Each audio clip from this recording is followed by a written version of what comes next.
Zase sa ľudia hádajú na fóre, že ako nabíjať LFP, či sú nabité alebo nie sú nabité.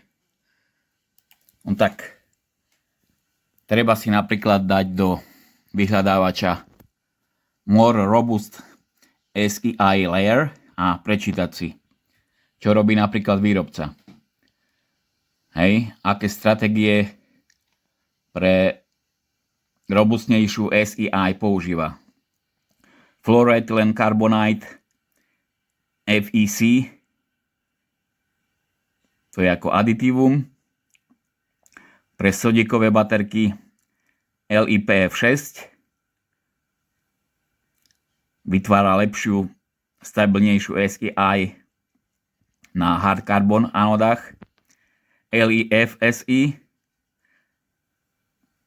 lithium bisfluorosulfonyl imide, a ďalej ešte sa používa metóda Vibration Induced SEI. Vibrating during cycling promotes a thinner inorganic rich SEI with lower interfacial interface. Ďalšie stratégie.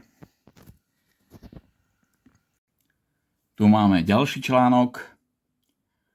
Enhanced solid electrolyte interface layer in lithium batteries with fluoroethylene carbonate additives evidenced by ETC. Hej. A takže tu máme niečo. The formation of thick SEI introduces resistance to lithium intercalation kinetics, resulting in elevation of the cell's temperature during fast charging, accelerating the degradation of the cell. To mitigate the instability of SEI's growth of lithium dendrites, numerous strategies have been proposed. SEI layer, thus electrolyte additives primarily modifies the SEI layer by promoting the formation of uniform SEI film with improved mechanical and structural properties. Consequently, batteries containing such additives exhibit prolonged cycling stability. A tu vidíme ďalšie veci, ktoré sa používajú na mitigáciu toho, aby sa nám SEI rozkladala, hej, pri určitých teplotách alebo po určitom čase, pri určitých prúdoch. No a ďalšia vec je, že čo môžeme urobiť pri prvom nabíjaní.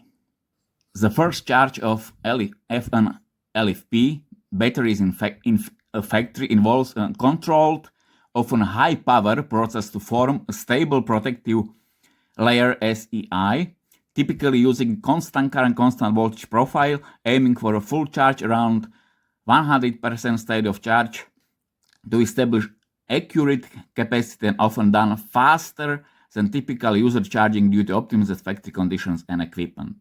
Čiže neviem, či také niečo ako charging at 1C alebo 0,3 si niekto urobí doma, hej, kontrolovane. Key aspects of a factory first charge. Purpose.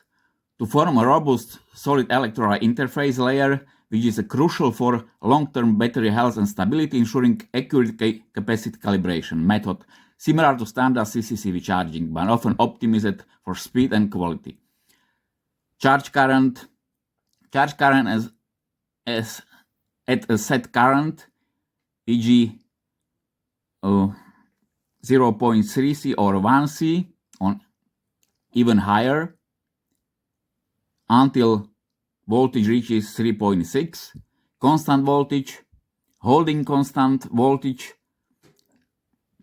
as current targets until it's very low, e.g. 0.01C, takže 1/100 C. Speed. Factory charging can be significantly faster, sometimes under 1 hour, than customer charging due to higher current rates and preconditioning. Temperature control is critical. Preheating can drastically speed up charging. Toto neviem, jak doma človek urobí. že nahreje napríklad celú 314 baterku na 35 stupňov. Result, a fully charged battery that's ready for its use with well-formed protective layer, čo je aj našim cieľom, hej. Takže tu máme, čo robí Factory na to, aby vytvorila stabilnú SEI.